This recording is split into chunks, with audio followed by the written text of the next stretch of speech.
आजर video रे आमे भूखा संपर्क रे आलोचना करिवा जाको लिखिछंती मंगलचरण विश्वाल। भूखा तार विषय वस्तु कौन रही छे आमे आलोचना करिवा ए वीडियो माध्यम रे। आउ ए वीडियो माध्यम रे म आपण मानकु जणाई देबी जे आपण माने किपरि भाबरे यार लॉन्ग क्वेश्चन एग्जाम रे लिखि परिबे। 1950 मसिया परवर्ती ओडिया नाट्य साहित्य विविध परीक्षा निरीक्षा मध्य देई गति करुवा समय रे संबलपुर नाट्य साहित्यर धारा अत्यंत निरलस प्रकाश भंगी नहीं साधारण जनजीवन वास्तव चित्र रूपायन दिगरे प्रयास आरंभ करथिला। 1950 मसिया परे परे ओडिया नाट्य साहित्य रे संबलपुर नाट्य साहित्यर जो धारा ताहा गढ़ी उठिथिला वास्तव जनजीवनर चित्र को नहीं। जो समय पाश्चात्य साहित्यर नाट्यधारा स्वभाववाद वास्तववाद अभिव्यक्तिवाद एपिक थिएटर विवर्तन दे तार घट परिवर्तन करी आसुला से समय भारतीय नाट्य साहित्य तार आदर्श रे अनुप्राणित होई आपणे नीथिला शहरी सभ्यतार विकल चित्र सह ग्रामांचलीय दुस्थ अवहेलित लांछित साधारण जनतार निच्छक जीवन चित्र नुआ रूप रंग रस मंचायन रे आसीथिला नवनाट्य चेतनार धारा और धरा। ठीक सही समय संबलपुरी नाटक गौंतिया बाबू आत्मप्रकाश कला। यह थिला मुरारी प्रसाद मिश्र शिव प्रसाद मिश्र और कृष्ण प्रसाद मिश्र एक पूर्णांग नाटक। विशिष्ट समालोचक गौरीदास मतरे जेतेबेले विश्व नाटकीय चिंताधारा रे समन्वयवादी चिंताधारार वार्ता भारतीय नाट्य भावभूमि रे गो व्याघ्र भाषा ओडिशा रे थिएटर ऑफ रिवोल्ट रो पाणीपाग सेतेबेले मंच प्रवेश करिछि विंश शताब्दीर उत्तरार्ध को। 1957 मसिया संबलपुरी भाषा रे मुरारी प्रसाद मिश्र शिव प्रसाद मिश्र कृष्ण प्रसाद मिश्र भातृत्रयंक मिलित उद्यम रे लिखित गौंतिया बाबू प्रथम पूर्णांग नाटक। पितापाल्लीर मिठा मनीष मंगलचरण। पितापाल्ली होची गोटे छोट गाँ निपट मफसल गोटे मफसल रो गोटे छोट गाँ होची पितापाल्ली। पाखरे छेलिया डुमुची आर पाखरे बुदु बुदुकिया बण गेलेई झियो परी नईटी इब नई नईटार ना होची इब अंकेई बंकेई धाई थाए जेमिति लाजकुरी सेमिति हसकुरी का मुहर मिठा किरिकिरी हस जेमिति छड़ई आनी ता कुलु कुलु डाक भितर मिसई देछि। से बहु थाए आगकू आगकू नदी जेमती चिरस्रोता से आगकू बोही चलता सेमती से नदीटी बोही चलता महानदी रे मिसिबी हो थाए शब्दा बेले दिन नाई राति नाई संज नाई सकाळ नाई धाउ थाए गला ओइला मल्ला हजिला काहारी पाई दंडे अटकिबार बेल नाई। नदी केबे भी कहा पाई अटकेनी से तार स्रोत रे बही चली थाए। ना सिना पितापाल्ली तार सबु मिठा मिठा तार पानी मिठा तार पवन मिठा तार आलुओ अंधार तार संज सकाळ मिठा तार छाई आउ खरा आउ सबु मिठा। एहीपरि एक मिठालिया प्राकृति परिवेश मध्यरे थिबा पितापाल्ली ग्रामर 1935 मसिया मे मास 4 तारिख रे जन्मग्रहण करथिले नाट्यकार मंगलचरण विश्वाल। तेबे मंगलचरण विश्वाल जन्मग्रहण करथिले पितापाल्ली ग्राम रे 1935 मसिया मे मास 4 तारिख रे तांकर जन्मग्रहण होइतिला मंगलचरण विश्वालंकर। आधुना ग्रामटी हीराकुद जलभंडार रे मध्यरे निमज्जित एक गाँ। से थिले पिता श्रीवत्स विश्वाल और माता भगवती देवींकर ज्येष्ठ संतान। तांको पिता होउचंती श्रीवत्स विश्वाल और माता होउचंती भगवती देवी। कहार ना मंगलचरण विश्वालंकर। तेबे मंगलचरण विश्वालंकर भूखा नाटक तांको जणे श्रेष्ठ नाट्यकार मान्यता प्रदान करिछि। तांका आत्मजीवन होउछि हजिला दिन। सेठारे से भूखार भोक आउ शेष शीर्षक परिच्छेद रे से यथार्थ भावे कहिचंती या आगरू मंच पई केबे लिखि नथिले हेले एकथा भल भाव से बुझीथिले जे नाटक हेउची कवितार आत्मरक्षार एक नूतन कौशल। एणु नाटक भितर कविता रहिबो ही रहिबो। नाटक रे कहानी थिबारु गपटिए मध्य रहिबो। गीत गप नाच अभिनय एई पांचटी धारा को धरी रखि पारुथिबारु अनेक नाटक को पंचम वेद कहलेनी। तांकर नाट्य कृति गुड़िकर संक्षिप्त परिचिति संपर्क रे आलोचना करिबा। उपनायिका गछ को हेला फल भारी पहाड़र स्वरलिपि वितर्कित जारा। तांकर संबलपुरी नाटक होची भूखा। भूखा होची गोटे सामाजिक नाटक। समाज रो कथावस्तु भूखा नाटक रे आमे देखिबा पई पाइबा। उड़ला पतर बोला डंगा तांकर सामाजिक नाटक। लूरा भूतियार हथियार ददरा दर्पण धरती आवा उलगुलान सुंदर साय छयली बरुआ माँ समलेई इत्यादि। 1983 मसीहा सेप्टेम्बर मासर मध्यभाग अध्यापक द्वारिकानाथ नाट्यकार सहित प्रस्ताव रखिले राउरकेला लोकनाटक महोत्सव में भाग नहीं सृष्टि नामक नाट्य संस्था पई एक भल नाटक देवाकू। पूर्वर तो नाट्यकार केवल केतेखंडी नाटक लिखिथिले केवल आकाशवाणी पई, किंतु मंचोपयोगी नाटकटीए लिखिबाकू केबे मन बळै नथिले। किंतु से केवल बुझीथिले जे नाटक हेउची कवितार आत्मरक्षार एक नूतन कौशल। एणु नाटक भितर कविता रहिबो ही रहिबो। नाटक रे कहानी थिबारु गपटिए मध्य रहिबो। गीत गप नाच अभिनय एई पांचटी धारा को धरी रखि पारुथिबारु अनेक नाटक को पंचम वेद बोली कहिसंती। एई भावना रखि नाट्यकार अध्यापक द्वारिकानाथ पट्टनायक अनुरोध रक्षा करी संबलपुरी भाषा रे प्रथम करी रचना कले से भूखा नाटक। यार नामकरण पाश्चात्य थिला आउ गोटे घटना। से घटनाटी हेउची संबलपुरी साहित्य रे जने नामजादा कवि आलोचक श्री उत्पन्न कुमार भोईंकर भूखार भोक आउ शोष ए भूखा नामकरण भितर जन्म नेला तांकर प्रथम संबलपुरी भाषी नाटक भूखा। ए दिगरे सहयोगर हाथ बढ़ाई नाट्यप्रेमी तथा संगीत प्रेमी द्वारिकानाथ नायक। भूखा नाटकर परिकल्पना पाई नाट्यकार नहीं गाँ पितापाली को। से सेठाकर 60 घर बजनिया संप्रदायर हसकांत भरा जीवन धारा को तांको भाषा नाटकर परिकल्पना पाई मु मो गाँ पितापाली को भूमि रूपे ग्रहण कली। आम गाँव में 60 घर बजनिया थिले। मोर बापा श्रीवत्स विश्वाल जने कलाकार थिबारु एई बजनिया माने तांको गुरु बोली मानुथिले। एपरी एक पृष्ठभूमि भूखा नाटकर परिकल्पना आम गाँव अईठारू जीवन को नहीं गढ़ी उठितिला। कहानी कल्पना प्रस्तुत नुहे निच्छक वास्तवतारू यार जन्म। एपरी अंगेनी बा अनुभूति निच्छक वास्तवता को धरी नाटकीय छटा नहीं जन्म नेला नाटक भूखा। एक वास्तव नाटक। से तांको गाँव चरित्र मानू नहीं गाँव स्टोरी को नहीं से रचना करिसेंती भूखा नाटक।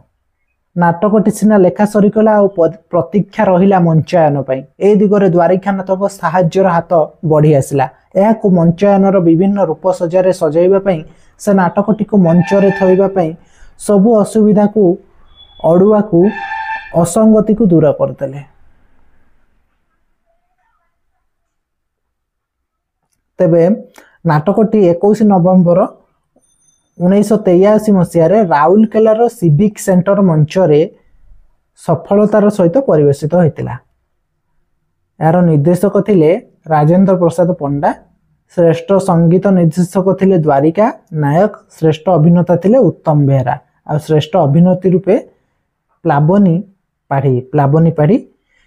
श्रेष्ठ अभिनेत्री श्रेष्ठ शिशु कलाकार थिले कुमारी मानसी चांद। एमाने निखुण अभिनय कर नाटकटी को जीवंत भाव में गढ़ी तोली। तबे आपण माने भूखार लंग क्वेश्चन को एमती लिखिपारे। प्रथमे कवि परिचय मंगलचरण विश्वाल संपर्क रे, तापरे से कौन रचना कर सृष्टि संभार संपर्क रे, तापरे कहानी को आपण माने लिखिपारे। जेमती भूखार अर्थ होची भोकिला। साधारण गरीब मनीषटीए दिन राति मूल लगी खटिले मध्य तार पेट पुरे नहीं। से खाइबाकू न पाई अत्यधिक परिश्रम करी विभिन्न रोग रे आक्रांत हुए। गरीब मनीषटीए खाइबाकू न पाई दिन राति मूल लगी थाए, से खाइबाकू मध्य पाई न थाए। या फल से विभिन्न रोग रे शिकार हुए। शेष रे मृत्यु को तार चिर सहचर भाव ग्रहण करने। मरिबा पई तार खातिर नहीं। एई सुजोग रे साहुकार शोषण बढ़ी चले। सेतबेले समाज रे दुईटा गोष्ठी देखा जाउतला। गोटे होची पुंजीपति जहाँ हाथ महाजन श्रेणी लोक जहाँ हाथ क्षमता रोला, आ गरीब श्रेणी से गरीब लोक शोषण करुले। से जहाँ चाहूले समाज रे ता होई परथिला, किंतु गरीब गरीब ही रही जाउतला। शेष से मृत्यु को बाछि नेउथिला। मरिबा पई तार खातिर नहीं। एई सुजोग रे साहुकार शोषण करे चलुथिले। राति दिन खटी खटी मुंड झाड़ तुंडरे मारी मध्य से निज दुख आ काहारी की जणाए नहीं। किए बा बुझिव तार दुख। यार भितर साहुकार तार बटी आदाय कर चले। आउ जीए से प्रतिवाद करे से हुए निच्छिन्न। कहीं ना से हूँ साहुकार। ता हाथ रे धन अच्छी, ता पाखरे लोक अच्छी, से सबु किछि करि परिबो। जहाँ चाहिले ताकू सबुदिन पई बाटरू भी हटेई दे परिबो। यार भितर साहुकार तार बटी आदाय करे का पाखरु ना गरीब खटिखिया लोकों पाखरु। आउ जीए से प्रतिवाद कला से हुए निश्चिन्न। तार खोज खबर किछि मिलेनी। समाजर एभली अवस्थार चित्र प्रदान करा जायछि आलोच्य भूखा नाटक। यार केन्द्र बिंदु हेउछि बजनिया जाति। एथिरे सेमानंकर संघर्षपूर्ण वेदनार्थ जीवनर अश्रुल कहानी वर्णित होइछि, वास्तवतार उषुम स्पर्श को नहीं। नाट्यकार जन्मित ग्रामर नाम हूँ पितापाली। यह हूँ मूल क्षेत्र। नाटक प्रतीकित होइछि ताहा पाली नाम। ए कहानीटी एपरी। पाली बोली गोटे गाँटे। गाँर शेष मुंडे केतोटी झोपुड़ी घर। सेठारे रहंती बजनिया जनजातिर लोक माने। समाज रे सेमाने खटी खिया मूलिया श्रेणीर एक अवहेलित गोष्ठी। दारिद्र असह्य जंत्रणा से सर्वदा जर्जरित। बंचिबा पई संग्राम करने को जाई सेमाने विभिन्न पर्वपर्वाणी, विवाह, व्रत आदि उत्सव मानकरे बाजा बजाई निजर गुजराण मेंटाउथांती। मन खुशी करने पई मद पियंती और ढोल मोहुरी बजांती। सते जेमिति मद ढोल मोहुरी ही सेमानक जीवन। भोकिला पेटरे मद टिके पी सेमाने तो बंचंती, प्रतिबदल में अन्य मानक आनंद देइथांती। एई भली जने चरित्र होउछि अणिठा। से बजनिया जनजाति मुखिया। से मोहुरी बजाए। समस्तों पाखरे से केवल मोहुरिया भाव परिचित। किए ना अईठा। मोहुरी बजाइबा बेले तार सौकु कहले न सरे। तार स्त्री नहीं, पाखरे अछि केवल तार 17-18 वर्षर भौणी कस्तूरी। एग्जाम रे शॉर्ट क्वेश्चन पकाए कस्तूरी अईठार संपर्क कौन? से तार भौणी। ए हेउछि अईठार परिवार। जेते काम दाम कले मध्य स्वल्प आय से तार परिवार को मुठे दाना दिए, खंडे कन्ना दे पारे नहीं। सबु बेले अभाव रे थांती गाँर परिवार। तथापि ता मनरे दुख न थाए। से तार पड़ोसी महर को बजनिया पार्टीर ढोलवादक हाड़ू, पल्टू, गहरू एवं हुरोसी आदि साथी मान को डाकी ढोलर ताने ताने मोहुरी फुंकी फुंकी मद टांके देई से सबु दुख को भूली जाए। से वर्ष पाली ग्राम रे पड़िला मरुड़ी। फसल सबु जलीगला। एपरी अवस्था पुणी आगो को आसुची पुष पुन्नेई। पुष पुन्नेई तो बड़ पर्व। से माने एई पर्व को खूब जाकजमक पालन करती। किंतु मरुड़ी पड़िथिबारु गाँ लोक भारी व्यस्त। ए मरुड़ी समय हाथ में तो धन न थाए। पुष पुण्य पालन करेंगे केमिति? यह भावी समस्ते दुखरे भांगी पड़ी थांती। आ बंचिबा कौनसी उपाय न पाई अईठा समेत समस्त ग्रामवासी दीना महाजन दोकानीर शरणापन्न हुंती। असुविधा समय से पूर्वर एमानकु धार उधार दे। तेणु समस्ते तार बोलकरा प्रजा। से शोषी चले निरन्न ग्रामवासी रक्त को। सही दीना महाजन पाखकु किछि सौदा बाकी आनिबा को जाइछि कस्तूरी। आपण माने ଏହା ପढ़िବା ସହିତ ମୁଁ ଗୋଟେ ଭିडिଓ ଅପଲୋड କରିଛି ଭୁଖାର, ଆଗରୁ ଅପଲୋଡେड ଅଛି, ତ ସେଇ ଭିडिଓଟିକୁ ଆପଣମାନେ ଦେଖିଦେବେ, ଆପଣଙ୍କର ପୁରା ମନେ ରହିଯିବ। ତା ସହିତ ଏଗୁଡ଼ିକୁ ନୋଟ୍ କରିଦେବେ। ଯଦି ସେ ଭିଡ଼ିଓଟା ଦେଖିଲା ପରେ ଏଗୁଡ଼ିକ ଥରେ ପଢ଼ିଦେଲେ ଆପଣମାନଙ୍କର ପୁରା ସବୁକିଛି ମନେ ରହିଯିବ। ଦୀନା ମହାଜନ ଆଉ ବାକି ସେମାନଙ୍କୁ ଦେବ ନାହିଁ ବୋଲି ରୋକଠୋକ ଭାବେ ମନା କରିଦେଇଛି। ବିଚରା କସ୍ତୁରୀ ଆଖିର ଲୁହ ଆଖିରେ ମାରି ନିରାଶରେ ଘରକୁ ଫେରିଛି। କାହିଁକି? ଘରେ ଖାଇବା ପାଇଁ ନାହିଁ, ସେଥିପାଇଁ ସେ ଯାଇଛି ମହାଜନ ପାଖକୁ ବାକି ମାଗିବା ପାଇଁ। ସେ ମନା କରିଦେଇଛି ରୋକଠୋକ। ଘରେ ଆସି ଦୀନା ମହାଜନ କଥା ସବୁ ଭାଇ ଅଇଁଠାକୁ କହିଛି। ଏହା ଶୁଣି ଅଇଁଠା ସମ୍ପୂର୍ଣ୍ଣ ଭାବରେ ହତାଶ ହୋଇ ଭଗବାନଙ୍କ ଉପରେ ଦୋଷାରୋପ କରିଛି। କାରଣ ଭଗବାନ ହିଁ ତାକୁ ଏପରି ଗରିବ ଘରେ ଜନ୍ମ ଦେଇଛନ୍ତି ଆଉ ବେକରେ ବାନ୍ଧି ଦେଇଛନ୍ତି ଭଉଣୀ କସ୍ତୁରୀ ଆଉ ଝିଅ ଫୁଲକୁ। ସେମାନଙ୍କର ଚିରା ଫଟା ଜାମା ଭିତରେ ସେ ଦେଖିଛି ବଞ୍ଚିବାର ସ୍ୱପ୍ନ, ଭୋକିଲା ମଣିଷର କରୁଣ ବିଳାପ। ସିଇଁ ହୋଇଯାଇଛି ସେ, ମୁକୁଳିବାର ବାଟ ତ ତା ପାଇଁ ଆଉ ନାହିଁ। ଏହାରି ଭିତରେ ସେ ବଞ୍ଚିବ ଢୋଲ ବାଜା ମୁହୁରି ବଜାଇ, ମଦ ଟାଙ୍କେ ପିଇ ଦେଇ। ଦରମଲା ହୋଇ କେବଳ ସେ ବଞ୍ଚିବ ସବୁ ଦୁଃଖକୁ ଭୁଲିଯିବା ପାଇଁ। ଏଭଳି ଦୁଃଖୀ ମଣିଷଙ୍କ ପାଇଁ ଦେବଦୂତ ହୋଇ ଆସିଛି ସହରର ଉଚ୍ଚ ଶିକ୍ଷିତ ଯୁବକ ଅସୀମ। ଅସୀମ ହେଉଛି ଉଚ୍ଚ ଶିକ୍ଷିତ ଯୁବକ। ସେ ଆସିଛି ତାଙ୍କ ଗାଁକୁ ବଜନିଆ ଜନଜାତିଙ୍କର ଚାଳିଚଳଣି ହାବଭାବ ବିଷୟରେ ଗବେଷଣା କରିବା ପାଇଁ। ଅଇଁଠା ଘରେ ରହିଛି। ଅଇଁଠା ମଧ୍ୟ ତାକୁ ମହାପ୍ରଭୁ ଭାବେ ଆଦରି ନେଇଛି। ସେ ପଲ୍ଟୁ ହାଡ଼ୁ ସମସ୍ତଙ୍କ ସହିତ ଖୁବ୍ ଅନ୍ତରଙ୍ଗ ଭାବେ ବୁଲିଛି। ସେମାନଙ୍କର ହୃଦୟର କଥା ବୁଝି ସୁଖ ଦୁଃଖର ସାଥୀ ହୋଇଛି। ସେ ଗବେଷଣା କାର୍ଯ୍ୟ ଜାରି ରଖିଛି ଆଉ ଲୋକମାନଙ୍କୁ ବୁଝାଇଛି ଏ ସମାଜରେ ଦଳେ କେବଳ ଖଟି ଚାଲିଥିବେ ଲହୁ ଲହୁ ଢାଳି, ଆଉ ଥୋକେ ସେମାନଙ୍କୁ ଖଟାଇ ଧନପତି ବନୁଥିବେ। ସବୁଥିରେ ଏଇ ଧନପତି ହେବେ ଆଗୁଆ, ଆଉ ଖଟିଖିଆ ମୂଲିଆ ସବୁଦିନେ କେବଳ ମୂଲିଆ ହିଁ ହୋଇ ରହିଯିବେ। ତେଣୁ ସେ ଲୋକଙ୍କୁ କହିଛି ସେ ଗବେଷଣା କରି ସରକାରଙ୍କୁ ଦେବ ତଥ୍ୟ। ତାରି ଆଧାରରେ ସରକାରଙ୍କ ଦ୍ୱାରା ମଞ୍ଜୁର ଅର୍ଥରେ ସେ ସେମାନଙ୍କୁ ଦୁଃଖ ହାରିବାକୁ ଚେଷ୍ଟା କରିବ।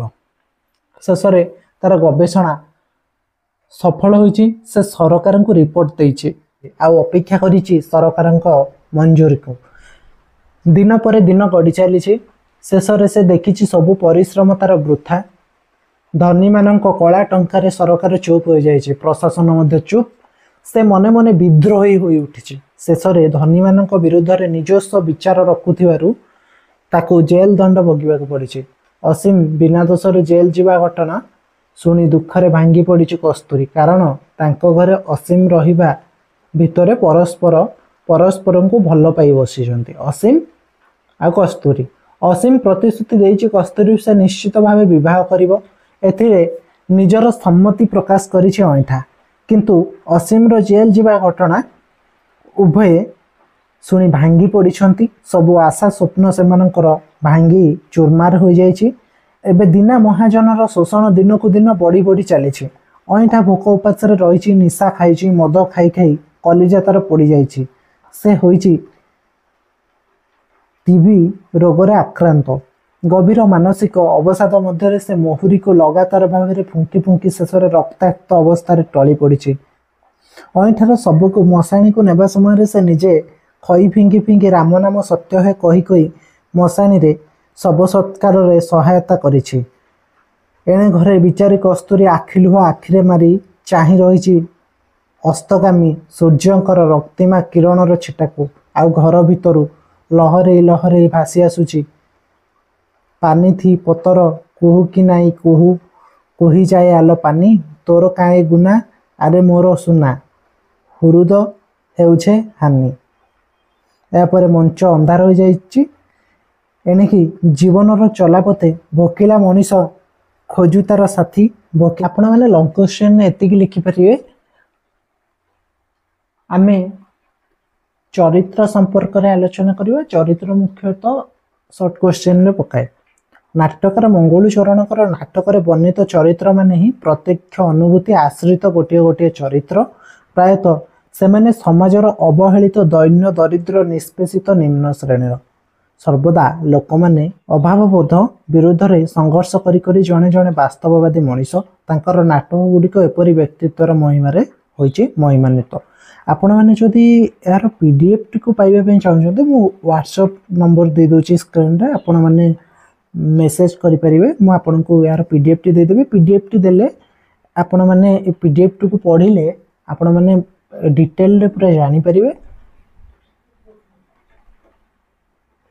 पुरुष चरित्र अइठा बयस 35 रु 40 वर्ष से दुलदुली बाजा पेटर मुखिया मोहुरी बादक महरगु होची ढोलिया गहदु समस्त ठारू सान पल्टू होची बाजावाला हाड़ू होची बाजावाला असीम उच्च शिक्षित शहरी युवक गवेषक दीना महाजन गाँवर महाजन और दोकानी नारी चरित्र होची कस्तूरी अइठार भौणी बयस 17-18 वर्ष फूल होची अइठार झील 7-8 वर्षर एमानक मध्य मुख्य चरित्र है अइठा असीम आउ दीना महाजन नायिकाटी होची केवल कस्तूरी अन्य माने हेले गौण चरित्र से माने गौण चरित्र हेले नाटक कहानी को गतिशीलता कराइबा दिगरे सेमानक भूमिका मध्य यथोचित खलनायक भूमिकार अच्छी एकमात्र गाँ महाजन दोकानी दीना महाजन एबे आसंतु देखिबा चरित्र मानक मध्य केतोटी प्रभावशाली मुख्य चरित्र गुड़िकर दृष्टि आकर्षणकारी निच्छक वास्तवतार स्थिति को अइठा संपर्क में दि जाइछि। अइठा होची भूखा नाटकर मुख्य चरित्र 35 रु 40 वर्ष ए संपर्क में आपण माने डिटेल्स रे पढ़िले जदि ए संपर्क में डिटेल्स रे पढ़िया पे चाहछन्ते आपण माने मते टेक्स्ट कर देबे म आपण मान को पीडीएफ टी दे देबी। वीडियो कले बहुत लॉन्ग हे जिवो तो बेटर हबो म आपण को पीडीएफ टी शेयर कर देबी आपण माने आको पढ़ी नेबे। तबे जदि आपण माने चैनल ले नुआ आछन्ते तो सब्सक्राइब करंतु कमेंट माध्यम रे जणांतु वीडियो टी किपरि हिचे। धन्यवाद।